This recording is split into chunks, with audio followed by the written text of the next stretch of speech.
So hello everyone, I welcome you all to UIS। So एक important topic हम लोग discuss करेंगे that is related with the domestic violence. Honourable supreme court ने भी कुछ points इसमें जो है वो हाईलाइट किए हैं। तो that also like not supreme court, honourable court ने भी एक हाईलाइट किया है। एंड इस कंटेक्स्ट में एक टॉपिक आपके लिए आ जाता है that is domestic violence act के बारे में। तो इस पर भी हम लोग डिटेल में डिस्कस करेंगे। सो दिस टॉपिक सोसाइटी से रिलेटेड ये टॉपिक हो जाता है। पॉलिटी गवर्नेंस का ये टॉपिक आपका है। यूपीआई फॉर एनआरआई, तो ये टेक्नोलॉजी और इकोनॉमी का टॉपिक आपके लिए फ्रेम हो जाता है। टेक्नोलॉजी प्लस टेक्नोलॉजी और वी कैन से इकोनॉमी का टॉपिक आपके लिए फ्रेम हो जाता है। जुडिशियल मेजोरिटेरियनिज्म है, ये पॉलिटी गवर्नेंस का टॉपिक है एक्सप्लेनर सीरीज के अंदर। पीवीटीजी ये न्यूज़ में है काफ़ी, तो ये भी हम सोसाइटी के अंदर एंड पॉलिटी गवर्नेंस के अंदर नोट कर सकते हैं। आईसीईटी ये टेक्नोलॉजी और आईआर का टॉपिक है। टेक्नोलॉजी और आईआर आज का मेंस का क्वेश्चन भी इसी पर बेस्ड है। न्यू स्टार्ट ट्रीटी ये भी आईआर का टॉपिक, इंटरनेशनल रिलेशन का, फिर मेंस का क्वेश्चन। सो ये सारे टॉपिक्स हैं today we are going to discuss. ये थोड़ा सा, हाँ, ये आपको क्वेश्चन दिख रहा होगा। देखो मैं आपको बता देता हूँ, अगर यहाँ पे मेरा फेस आ रहा हो। What role technology has on future economic relation between countries, देशों के बीच भविष्य के आर्थिक संबंधों पर प्रौद्योगिकी क्या भूमिका है। ठीक है, ये क्वेश्चन है आपका।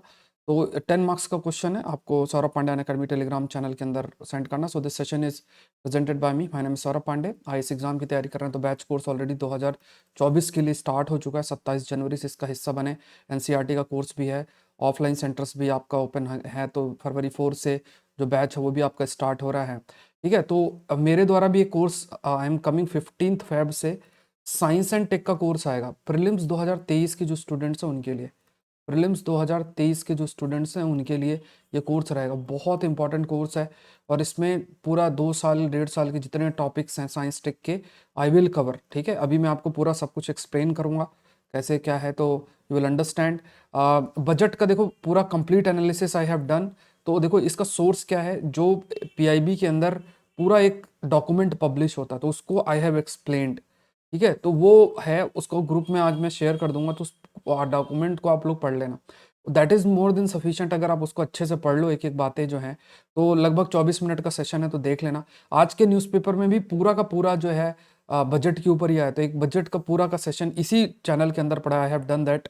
तो वो पूरा जो पीडीएफ आपका जारी किया जाता है पीआईबी के अंदर, उसको हम लोगों ने पूरा कवर कर लिया है। तो उसी पीडीएफ से आपको पढ़ लेना, बढ़िया नोट्स भी हैं, स्लाइड्स भी हैं, सब कुछ आपको बना के पीआईबी दे रहा है। तो उसमें अगर आप डायरेक्टली उसको पढ़ लोगे दैट विल बी बेटर।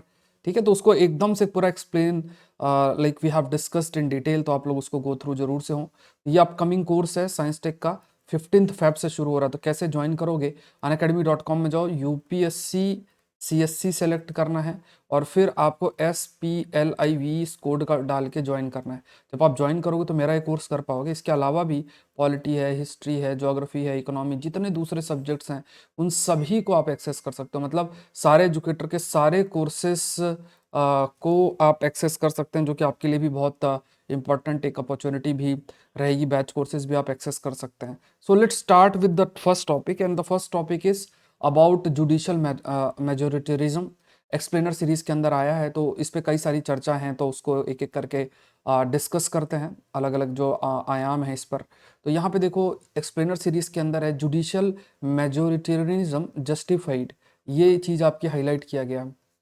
अब ये टॉपिक आपका क्या है, ये नया टर्म है। जैसे we study about judicial activism, we study about judicial overreach, तो ये भी एक टर्म है जुडिशियल मेजोरिटेरियनिज्म। क्या ये जस्टिफाइड है, ये चीज़ आपकी हाईलाइट की गई। तो इन्होंने बाहर के भी कुछ केसेस आपके दिए हैं, तो वो हम इतना नहीं कर सकते, बट हाँ पूरा का पूरा जो कंसेप्ट है और जो कुछ एग्जांपल्स हैं उसको डिस्कस करते हैं, जो आर्गूमेंट है उसको let's discuss about each and every argument जो आपका मेंशन्ड है। So first of all what is judicial majoritarianism. देखो मेजोरिटी और माइनॉरिटी का कंसेप्ट क्या है, जब भी हम पढ़ते हैं तो जैसे ये सुनते ही आ रहे हैं मेजोरिटी है और ये कोई माइनॉरिटी है, तो ये नंबर पर डिपेंड करता है। मान लो 10 लोग हैं, 10 में से 8 लोग एक्स कहते हैं, 2 लोग वाई कहते हैं, तो ये क्या है, ये मेजोरिटी हो गई। अब जुडिशियल मेजोरिटिज्म का क्या होता है कि बड़े बड़े जो आपके, जैसे मान लो कॉन्स्टिट्यूशनल बेंच आपकी बनी, कॉन्स्टिट्यूशनल बेंच बनी, या बड़े बड़ा पैनल बनाया गया जिसमें 7 जजेस, 10 जजेस, 13 जजेस, ऐसे इस टाइप का बड़ा सा पैनल बनाया गया। अब जो भी डिसीजन, फाइनल डिसीजन होगा, उस डिसीजन में जो भी फाइनल आउटकम होगा वो सपोज अगर 7 में से 4 क्या जजेस बोल रहे हैं वो चीज़ प्रिवेल करेगी, 3 जजेस क्या बोल रहे हैं वो प्रिवेल नहीं करेगी। इट मीन्स फाइनल जो आउटकम है वो मेजोरिटी डिसाइड करेगी। मतलब जो जैसे 7 में से जो मेजोरिटी आता है, तो अगर जो उनका ओपिनियन है वही फाइनल जजमेंट होगा। सिमिलरली इसमें भी यही सेम सी चीज़ है। तो यहाँ पे ये जो अप्रोच है इसी को हम जुडिशियल मेजोरिटेरियनिज्म शब्द इसके लिए इस्तेमाल करते हैं। तो ये जो अलग अलग बेंचेस का गठन किया जाता है, कहीं 5 जज या उससे ज़्यादा का, ये किसके तहत किया जाता है? आर्टिकल 145, आर्टिकल 145 के तहत ये गठन इसका किया जाता है।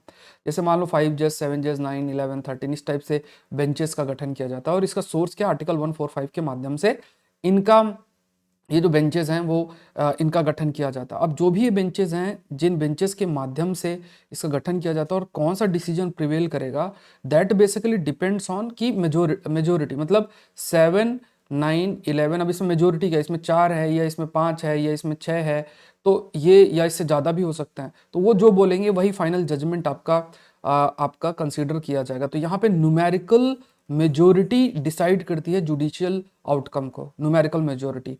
एंड यहाँ पे आर्टिकल 145 सब क्लॉज 5 जिसमें साफ साफ इस चीज़ को कहा जाता है। तो यहाँ पे मतलब जो भी जजमेंट इस बेंच के अंदर दिया जाता है, तो इसमें ये इस आर्टिकल 145 सब क्लॉज 5 में भी सेम सी चीज़ें मेंशन है कि जो मेजोरिटी ऑफ जजेस जिस चीज़ पर एग्री करते हैं, तो वही आउटकम, जुडिशियल आउटकम या फिर जो जजमेंट है वो प्रिवेल करेगा।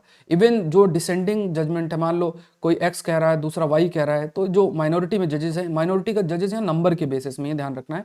तो जो माइनॉरिटी के जजेस हैं आपके, तो आप खुद समझो कि जो माइनॉरिटी में नंबर है जो जजेस का, तो वो जजेस भी आपके अपने ओपिनियन को सामने रख सकते हैं। They can also give their opinion, वो अपना ओपिनियन रख सकते हैं। जो डिसेंटिंग जजमेंट है वो भी होती है। ये भी आपका आर्टिकल 145 सब क्लॉज 5 के तहत आपका किया गया है। अब क्या है कि देखो, इसमें इनका ये मानना है कि अगर कंपेयर किया जाए, कोई लेजिस्लेचर है, मतलब जो लॉ बनाते हैं या लीडर्स हैं, पॉलिटिकल लीडर्स हैं, और जजेस को कंपेयर करें, तो दोनों के परसेप्शन और थॉट प्रोसेस में डिफरेंस होता है। जजेस आपके लॉ के एक्सपर्ट होते हैं, आर्गुमेंट के प्रति अवेयर होते हैं, लेकिन जो भी जजेस हैं वो भी दे आर ऑल्सो, क्योंकि they are also human being, तो उनका भी एक अपना एक्सपीरियंस, परसेप्शन, प्रिजुडिस, बायसनेस आपकी हो सकती है, ऐसा कहा गया। अब देखो, इसमें एक आर्गुमेंट ये भी कि कहा जाता है कि देखो, जो मेजोरिटी थिंकिंग है, जजेस में 7 जजेस की बेंच है और उसमें 4 ये सोचते हैं, 3 कुछ और सोचते हैं, तब उसमें 4 का अपना परसेप्शन होगा, 3 का अपना परसेप्शन, एक्सपीरियंस होगा, उस बेसिस पर वो जजमेंट होगा। तो जो 4 बोलेंगे वो आपका आउटकम आएगा। लेकिन ये कहा गया कि देर इज अ पॉसिबिलिटी कि मान लो जो मेजोरिटी में जजेस हैं, they may have a certain experience, prejudice, biasness. अभी बायसनेस क्या है क्या नहीं है, इसको कैसे डिसाइड करना है? तो मतलब ऑनरेबल कोर्ट के बारे में ही बड़ी बात है सोचने की, लेकिन इसको डिसाइड कैसे आप करोगे कि ये इनका एक्सपीरियंस, परसेप्शन, ये प्रेजुडिस, बायस्ड है या बायसनेस है या है नहीं है। ये जजमेंट एक्स जज के, एक ही जज जो है इस चीज़ को बोल रहा है, उनका व्यू पॉइंट ज़्यादा बेटर है, मेजोरिटी में जो बोल रहा है वो सही नहीं है। मतलब इस चीज़ को आप कैसे, हाउ यू विल डिसाइड, ये भी तो एक सोचने वाली बात है। That has to be seen. तो ये एक डिबेट आपकी चल रही कि वेदर द जुडिशियल मेजोरिटिज्म जो है, क्या ये पूरे तरीके से, इज इट ए पॉसिबिलिटी कि वो एक एक एक लेवल तक जो जुडिशियल आउटकम है उसको प्रॉपर ना रखे, क्योंकि जो मेजोरिटी जजेस उनकी थिंकिंग ही जुडिशियल आउटकम आपकी बन जाती है। अब ऐसी सिचुएशन में जैसे इनका कहना है कि जो माइनॉरिटी डिसीजंस होंगे, भले उनका कितना भी अच्छा एक रीजनिंग हो, आर्गुमेंट्स हो, बट माइनॉरिटी जो व्यू पॉइंट है, माइनॉरिटी मतलब जो नंबर जिन जजेस के कम है, इन द सेंस कि जैसे 7 में से 2 लोग क्या बोल रहे हैं, तो दैट मे बी कि आर्टिकल 145 सब प्लस 5 के तहत तो अपना आउटकम तो दे सकते हैं, अपना व्यू पॉइंट तो देख सकते हैं, बट जो कंसिडरेशन होगा वो जुडिशियल आउटकम में वो मेजोरिटी का ही होगा। नेक्स्ट टॉपिक है, this is related with the एक टेक्नोलॉजी का जो हम इस्तेमाल करें। इज इट पॉसिबल, जैसे आप अगर आपको कुछ पेमेंट करना है, you can easily make a payment, कि आप जैसे यूपीआई के माध्यम से आप पेमेंट कर सकते हैं। बट मान लो कोई बाहर आपको कोई रिलेशन में है, फ्रेंड है, क्या वो भारत में बैठे बिजली का बिल और ये सब पे कर सकता है? कि इसमें, तो इसमें सरकार की नई पॉलिसी आ रही है टेक्नोलॉजी के माध्यम से अगर देखा जाए, तो government new policy of UPI for NRIs. अच्छा, एक चीज मैं फिर से आई एम रिपीटिंग, बजट का कंप्लीट एनालिसिस कल मैंने आपको कर दिया था। सरकार के द्वारा जो जारी पीडीएफ है, पीआईबी के अंदर जो जारी की गई है, उसी को पूरा एनालाइज कर दिया है।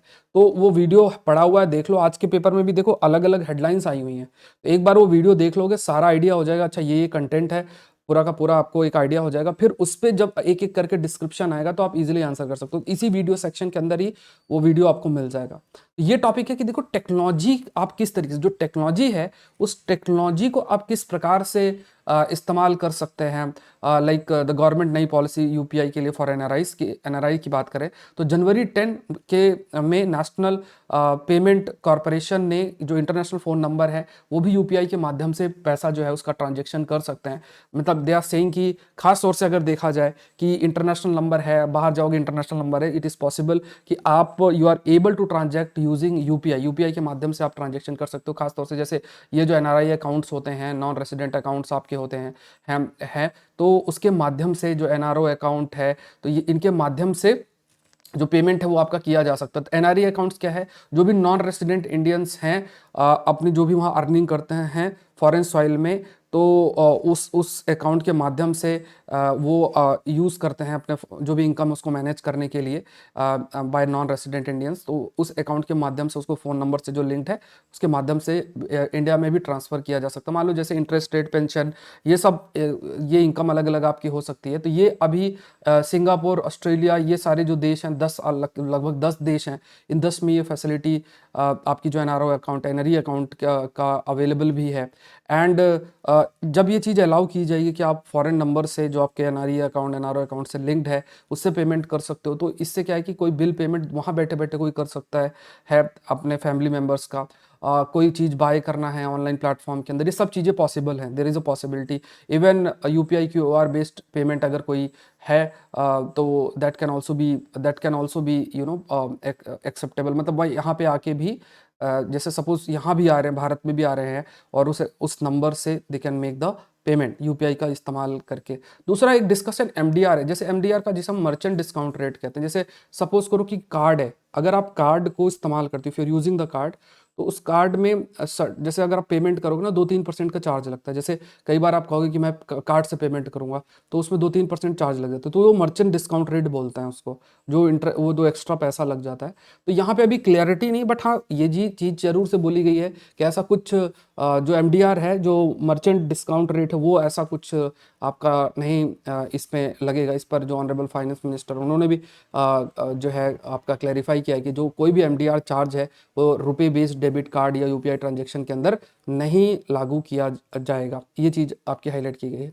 नेक्स्ट देखते हैं, this is related with the domestic violence. देखो डोमेस्टिक वायलेंस एक बहुत बड़ा प्रॉब्लम है। ये सिर्फ डेवलपिंग सोसाइटीज़ की बात नहीं है, डेवलप्ड सोसाइटी के अंदर भी ये चीज़ आपको देखने को मिलता है। तो यहाँ पे ऑनरेबल, यहाँ पे देखो ये टॉपिक जो पॉलिटी एंड गवर्नेंस का एक बहुत इंपॉर्टेंट इंटरेस्टिंग टॉपिक आपके लिए फ्रेम हो जाता है कि जो प्रोटेक्शन है under domestic violence act not available to male member. तो ये एक नया यूनिक दिल्ली हाईकोर्ट ने बोल दिया कि मेल मेंबर के लिए इट्स नॉट अवेलेबल, क्योंकि वो हस्बैंड है कोई, उन्होंने कि अब वो देखो इंडिविजुअल केस तो हम लोग डिस्कस नहीं करेंगे, दिल्ली हाईकोर्ट ने क्या बोला और ये एक्ट क्या कहता है वो हम लोग डिस्कस करेंगे, ठीक है। अच्छा, अगेन आई एम रिपीटिंग, पूरा का पूरा पेपर में बजट के बारे में है। बजट पे मैंने एक सेपरेट सेशन क्रिएट कर रखा है, 24 मिनट का है, पीडीएफ जो सरकार के द्वारा जारी किया गया है, पीआईबी में पब्लिश हुआ है, तो उसको पूरा एक्सप्लेन कर दिया है। एक बार देख लो पॉज करके थोड़ा थोड़ा, तो ये बहुत आपको हेल्प करेगा, ठीक है। तो उसको प्लीज़ गो थ्रू आप जरूर से होना है, ठीक है। So protection under domestic violence act की अगर बात किया जाए तो यहाँ पे देखो दिल्ली हाई कोर्ट ने कहा कि जो ये जो एक्ट है डोमेस्टिक वायलेंस वाला, ये मैन पर, मतलब मैन जो है इसका बेनिफिट नहीं ले सकते हैं। तो ये क्या है कि जो टाइटल ऑफ द एक्ट ये सेल्फ एक्सप्लेनेटरी है ना, एंड ये सिर्फ मतलब वुमेन के लिए ही अवेलेबल है।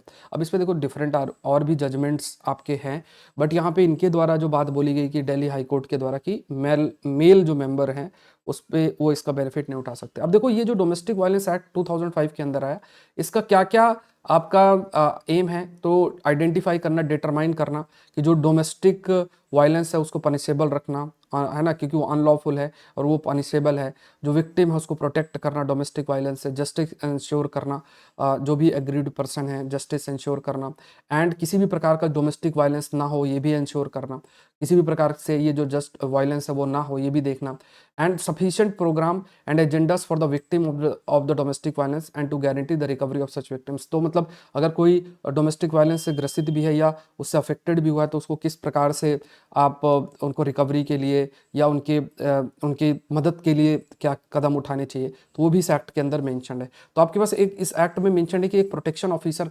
रहेंगे आपके, जो प्रोटेक्शन ऑफिसर स्टेट गवर्नमेंट के द्वारा अपॉइंट किए जाएंगे, और डिस्ट्रिक्ट टू डिस्ट्रिक्ट मतलब डिपेंडिंग अपॉन कि मतलब डिस्ट्रिक्ट है कितनी पॉपुलेशन कितनी साइज है, उस बेसिस पे प्रोटेक्शन ऑफिसर्स का अपॉइंटमेंट होगा। सेक्शन जो 10 है एक्ट का, ये डिफाइन करता है कि अलग अलग जो सर्विस प्रोवाइडर्स है, सर्विस प्रोवाइडर्स मतलब जैसे जो विक्टिम है उसकी मदद करने के लिए कई एनजीओ या कोई सोसाइटी रजिस्टर्ड है अंडर सोसाइटी रजिस्ट्रेशन एक्ट 1860, या कोई रजिस्टर्ड है अंडर कंपनी एक्ट 1956, जो कि वुमेन के राइट्स को प्रोटेक्ट करे, लीगल एड, मेडिकल, फाइनेंशियल, अलग अलग तरीके से जो असिस्टेंस है वो प्रोवाइड करे।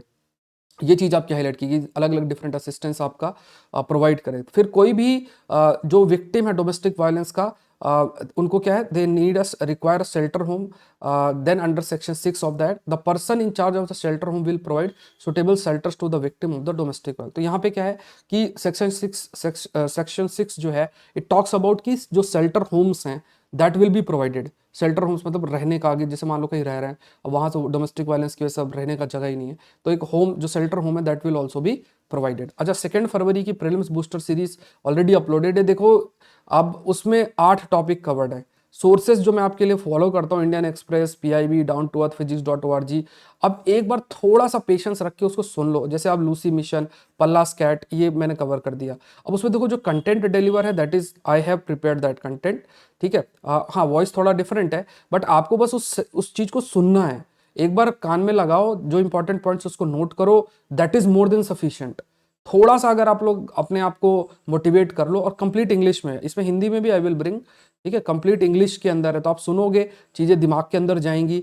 अगर एक बार में समझ में आता, 2 बार सुन लो, ठीक है, क्योंकि ये सब एक इंफॉर्मेशन बेस्ड टॉपिक्स होते हैं प्रीलिम्स का, तो उसको एक आपको फ्लेक्सिबिलिटी बना के रखनी है। अब ये सारे टॉपिक्स का एक प्रीलिम्स का रजिस्टर बना लोगे तो आपके लिए बेनिफिट है, ठीक है। तो ये सीरीज आपके लिए ही स्टार्ट की गई कि, और टेक्नोलॉजी का इस्तेमाल करके आई हैव ट्राइड कि आपका ये डेली बेसिस में चलता रहे, इसमें कोई रुकावट ना है। तो आप लोग को प्रयास करना है, जैसे लूसी मिशन, पल्ला स्कैट, ऐसे बहुत सारे, खासतौर ज्योग्राफी एनवायरमेंट साइंस के टॉपिक्स बहुत ध्यान से कवर किए जा रहे हैं। वो ये वीडियो, पूरा वीडियो सेक्शन में भी सुबह 7 बजे आ जाता है, तो आप लोग को देखना है। आई डोंट नो क्यों आप लोग इतना हेजिटेट कर रहे हैं, बट आपको करना ही है इसको। इस पर देखो, हिंदू कर लिया और इतना कर लो, करंट अफेयर्स में कुछ भी करने का जरूरत नहीं है, ठीक है, और कुछ भी करने का जरूरत नहीं है, ये चीज आपको ध्यान में रखना है। तो ये अब वो information based one liner type current affairs नहीं करना है हमें, थोड़ा सा समय लगता है, कॉम्प्लेक्स टॉपिक्स हैं, कॉम्प्लेक्स टॉपिक्स को कवर करना है, जो अलग अलग पेपर के अंदर आता है, स्टेटमेंट बेस्ड क्वेश्चंस को कवर करना है, 8-10 मिनट लगते ही हैं, तो आप लोग को थोड़ा सा इस पर ध्यान देना चाहिए, ठीक है। तो ये ऑलरेडी वीडियो अपलोडेड है, मंडे टू फ्राइडे आपका रहता है, तो वीडियो अपलोडेड है, जरूर से जाएं, गो थ्रू हो, और नोट्स अपना जरूर से प्रिपेयर करें। Let's discuss about the next, about the tribal community. अब जैसे ट्राइबल कम्युनिटी की हम बात करें तो विश्व के बहुत सारे देश हैं, वहाँ हमारी ट्राइबल कम्युनिटी है, वहाँ खुद उस देश की ट्राइबल कम्युनिटी है। इस बार का जो बजट है, उस बजट के अंदर देखा जाए तो स्पेशली पीवीटीजी डेवलपमेंट मिशन पर चर्चा की गई है। जैसे बजट का कंप्लीट एनालिसिस है, वो वीडियो, उसका लिंक भी मैं आपको कमेंट सेक्शन में दे दूंगा, तो आप लोग देख लेना। तो अब इसी चैनल के अंदर आपका देखा पड़ा हुआ है वीडियो, तो देख लेना, ठीक है। तो यहाँ पे देखो, उड़ीसा में prove to be the first mover on PVTG development mission. तो पीवीटीजीज क्या होते हैं वो डिस्कस करते हैं। उड़ीसा बेनिफिट है क्योंकि वहाँ पे लार्ज पॉपुलेशन भी है, तो यहाँ पे प्रधानमंत्री PVTG particularly vulnerable tribal group है, तो ये टॉपिक सोसाइटी के अंदर हम इसको इंक्लूड कर सकते हैं, पॉलिटी गवर्नेंस के अंदर भी ये टॉपिक इंक्लूड हो सकता है। अब इसमें बिल्कुल प्रश्न आ सकता है, पीवीटीजीज क्या है, कैरेक्टरिस्टिक्स क्या है, कैसे आइडेंटिफाई करते हैं, तो ये थोड़ा सा डिस्कस कर लेते हैं। अब यहाँ पे देखो, इस पर फोकस गवर्नमेंट ने किया भी है, प्रधानमंत्री PVTG particularly vulnerable tribal group development mission, इस पर फोकस भी किया है, और इससे जो उड़ीसा उसको बेनिफिट होगा, क्योंकि लार्जेस्ट नंबर या हाईएस्ट नंबर जो पीवीटीजीज की हैं पर्टिकुलरली वनरेबल ट्राइबल ग्रुप की, वो आपकी उड़ीसा के अंदर ही हैं, तो इसलिए सबसे ज़्यादा बेनिफिट आप कह सकते हो उड़ीसा को होगा। और उड़ीसा ने कई प्रकार के फोकस प्रोग्राम खुद भी रन किए हैं, लगभग 75 पीवीटीजी से 13 उड़ीसा के अंदर, आपके प्रेजेंट उड़ीसा के अंदर, और भी जैसे कंजर्वेशन कम डेवलपमेंट स्कीम भी रन हो रही है मिनिस्ट्री ऑफ ट्राइबल अफेयर्स के अंदर, उसमें 100% फाइनेंशियल असिस्टेंस जो है स्टेट गवर्नमेंट जहाँ पे भी पीवीटीजी कम्युनिटीज़ हैं उनको आपका प्रोवाइड भी किया जा रहा है। तो ये देखो, ट्राइबल कम्युनिटीज़ जब भी हम बात करते हैं तो कुछ उनका सांस्कृतिक लेवल पे, या वो जोग्राफिकल आइसोलेशन, मतलब कहीं आपके अलग से वो आपके प्रेजेंट है, जो लार्ज कम्युनिटी उससे कांटेक्ट करने में वो आप कह सकते हैं शाइनेस रहता है, वो हेजिटेट आपके करते हैं। कुछ उनके फीचर्स होते हैं, मतलब हंटिंग पे डिपेंड करते हैं, फूड को खुद गैदर करते हैं। टेक्नोलॉजी जो है आप कह सकते हैं कोई इतना इस्तेमाल नहीं करते हैं, पॉपुलेशन ग्रोथ भी नहीं है, और जो पढ़ाई का लेवल वो बहुत कम है, लो लिटरेसी लेवल है। और ये सारे के सारे जो ऐसे ट्राइबल ग्रुप्स हैं हमारे, उन्हें हम particularly vulnerable tribal groups PVTGs कहते हैं। और अगर आप इनका डेवलपमेंट भी देखोगे तो बहुत पुअर है, इतना अच्छा नहीं है। अब इसमें देखो आइडेंटिफाई करने के लिए क्या है कि pre agriculture level of technology, literacy level बहुत कम है, इकोनॉमिक आर्थिक लेवल पे बैकवर्डनेस है, पॉपुलेशन आपकी रिड्यूस हो रही है, और टेक्नोलॉजी भी मतलब बहुत प्रिमिटिव सेंस की जो टेक्नोलॉजीज हैं, जो आप कह सकते थे बहुत पुराने समय की जो है, वही छोटी मोटी चीज़ें जो है उनके द्वारा इस्तेमाल की जाती हैं। सो पूरा का पूरा भारत अलग तरीके से डेवलप कर रहा है, और ये डेवलपमेंट के बेनिफिट से बहुत ज़्यादा वंचित आपके रहते हैं। तो इनको आइडेंटिफाई करना, मेन धारा में कैसे लेकर आएँ, क्योंकि ये भी हमारे सिटीजन, जितना राइट आपका है हमारा है, उतना राइट संविधान ने इनको भी दिया हुआ है। तो इनको किस तरीके से हम लेकर आएँ, इनके विकास के लिए कैसे आगे बढ़ें, ये चीज़ फोकस करना। अब इसमें जैसे 1973 में धिबार कमीशन ने, उसने प्रिमिटिव ट्राइबल ग्रुप पीटीजीज जो है, आप कहोगे पीटीजीज एज अ सेपरेट कैटेगरी के रूप में क्रिएट किया था। पीटीजीज की बात करें तो सेपरेट कैटेगरी के रूप में क्रिएट किया गया था, as a separate categories who are less developed among the tribal group. तो यहाँ पे देखो, ये जो पीवीटीजीज का कंसेप्ट आया था, इस कमिटी के रिकमेंडेशन के बाद आया था, जो देभार कमीशन है इसका 1973 में, कि देखो ट्राइबल ग्रुप, हमारी ट्राइबल कम्युनिटी, उसमें बहुत सारे आपके ग्रुप है, कुछ ग्रुप्स ऐसे भी होंगे जो धीरे धीरे उन्होंने मेन स्ट्रीम एरिया में ज्वाइन कर लिया, एक इंपॉर्टेंट रोल जो है देश के आर्थिक विकास और इंपॉर्टेंट पोजीशन होल्ड कर रहे हैं। लेकिन एक ऐसी लार्ज पॉपुलेशन ऐसी भी है हमारी ट्राइबल कम्युनिटी के अंदर, जिसमें वी कैन से कि वो बहुत ज़्यादा डेवलप्ड नहीं, इकोनॉमिक बैकवर्डनेस जो है अभी भी एग्जिस्ट करती है। तो ये प्रिमिटिव ट्राइबल ग्रुप्स, इनको एक अलग से क्रिएट किया गया देभार कमीशन के द्वारा। 2006 में गवर्नमेंट ने रीनेम किया पीटीजीज को as particularly vulnerable tribal group. तो देखो 1973 में देभार कमीशन ने पीजीटी वाला कंसेप्ट, पीटीजीज का कंसेप्ट दिया। 2006 में इसी पीटीजी को आपका पीवीटीजीज जो है वो बोला गया, ठीक है। तो इसी को फिर पीवीटीजीज जो है वो आपका पर्टिकुलरली वनरेबल ट्राइबल ग्रुप के रूप में जो है वो आपका बोला गया। So PVTGs have some basic characteristics, कुछ बेसिक कैरेक्टरिस्टिक्स है, स्मॉल पॉपुलेशन है, आइसोलेटेड आप कह सकते हैं, फिर रिटन लैंग्वेज का एब्सेंस है, बहुत ही सिंपल टेक्नोलॉजी का इस्तेमाल करते हैं, कोई बदलाव आपका नहीं हो रहा है, ये कुछ ऐसे फीचर्स हैं। Again I am repeating, complete budget analysis आपका है तो इसी चैनल पर अपलोडेड है, प्लीज गो थ्रू हो जाना। पीआईबी के द्वारा जो पब्लिश्ड पीडीएफ है उसको मैंने एक्सप्लेन कर दिया है। तो पेपर में 2-4 दिन वही छोटी छोटी चीजें आती रहेंगी, हेडलाइंस अलग अलग से, आपको नोट्स नहीं बना।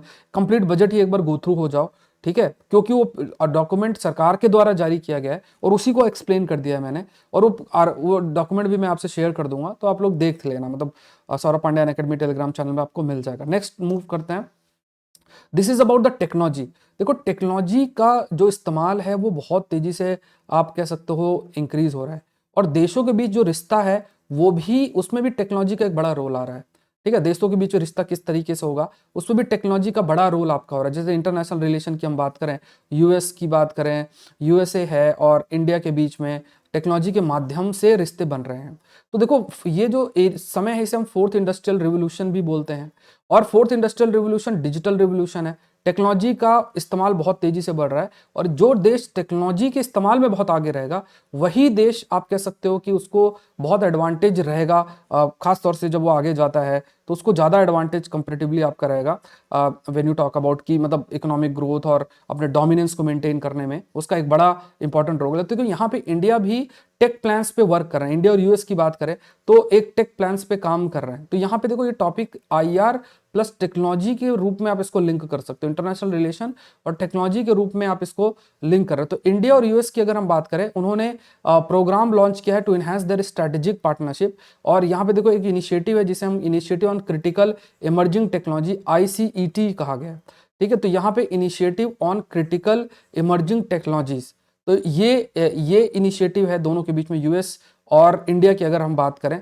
तो यहाँ पे क्या है, एम क्या है कि किस तरीके से दोनों के बीच में कोऑपरेशन इंक्रीज किया जाए टेक्नोलॉजी के लेवल पे। बहुत सारी टेक्नोलॉजीज हैं, space technology, information technology, bio technology, bio informatics, बहुत सारे ऐसे इमर्जिंग टेक्नोलॉजीज हैं।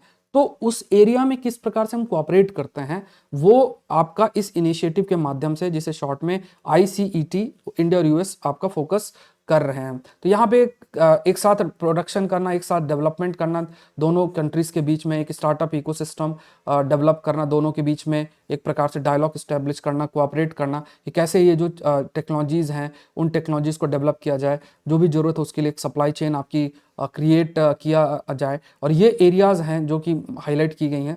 एक तो इनोवेशन, दोनों देशों के अंदर इनोवेशन का इकोसिस्टम बनाया जाए, डिफेंस के एरिया में इनोवेशन और टेक्नोलॉजी के लेवल पे कोऑपरेट किया जाए, सेमीकंडक्टर के प्रोडक्शन पे काम किया जाए, स्पेस टेक्नोलॉजी पे वर्क किया जाए, जो आपका साइंस टेक्नोलॉजी मैथ्स वाला एरिया है वहाँ पे टैलेंट कैसे एक्सप्लोर करें, और फिर टेलीकम्युनिकेशन जो नेक्स्ट जनरेशन टेलीकम्युनिकेशन 5G और एरिया है, इस पर हम कैसे साथ आ सकते हैं। तो ये एरियाज हैं कोऑपरेशन के। तो आप याद रखो 6 ऐसे इलाके हैं, 6 ऐसे एरियाज हैं कोऑपरेशन के जहाँ पे ये कंट्रीज आपकी, दोनों देश आपकी कोऑपरेट करने की बात करते हैं। इसके अलावा जैसे इसमें research agency partnership, US national science foundation, India science agency के बीच में ये रिसर्च एजेंसी पार्टनरशिप, मतलब रिसर्च दोनों साथ में मिलकर करेंगे। क्वांटम कंप्यूटिंग, देखो क्वांटम कंप्यूटिंग पे प्रीलिम्स का प्रश्न बढ़िया बन सकता है, क्योंकि क्वांटम कंप्यूटिंग ऑलरेडी, जब क्वांटम कंप्यूटिंग की बात करो तो ऑलरेडी इसमें जो प्रश्न है वो फ्रेम हो सकता है, क्योंकि इस बार नोबेल प्राइज भी मिला है। क्वांटम इंटेंगलमेंट जैसी चीज़ों पे आपके लिए प्रश्न फ्रेम हो सकता है। तो क्वांटम कंप्यूटिंग के एरिया में कोऑपरेट करना और इसमें एकेडमी इंडस्ट्री के लेवल पे कैसे कोऑपरेट किया जा सके, ये ध्यान रख। कमेंट सेक्शन बताओ क्वांटम कंप्यूटिंग का क्या मतलब, इसमें क्वांटम शब्द किसके लिए। फिर उसके बाद क्या है, एक कोऑपरेशन रोड मैप लेकर आना अलग अलग एरियाज में। डिफेंस इंडस्ट्रीज की अगर बात करें, सेमीकंडक्टर के डेवलपमेंट में कोऑपरेट करना, जो भी अपॉर्चुनिटी एग्जिस्ट करती है अलग अलग डिफरेंट डिफरेंट एरियाज में, चाहे वो स्पेस की बात हो, स्पेस के एरिया में कोऑपरेट करना, ह्यूमन स्पेस फ्लाइट के ऊपर में, कि ह्यूमन को जैसे हम अपना गगनयान मिशन के तहत ह्यूमंस को हम ले जाना चाहते हैं, तो यूएस तो इस समय आगे है, तो उसमें भी हम कोऑपरेट कर सकते हैं। 5G 6G टेक्नोलॉजी को डेवलप करने के लिए भी पब्लिक प्राइवेट पार्टनरशिप की तरफ आगे बढ़ना। ओपन रैन क्या है, ये क्या है, टेक्नोलॉजी जिसके माध्यम से फोन को एक दूसरे से और इंटरनेट से कनेक्ट किया जा सकता है। तो आपको याद रखना है कि ओपन रैन टेक्नोलॉजी क्या होती है, ओपन रैन टेक्नोलॉजी क्या होती है। तो आपको याद रखना है कि ये जो ओपन रैन टेक्नोलॉजी, ये फोन को कनेक्ट करता है एक दूसरे से और इंटरनेट से।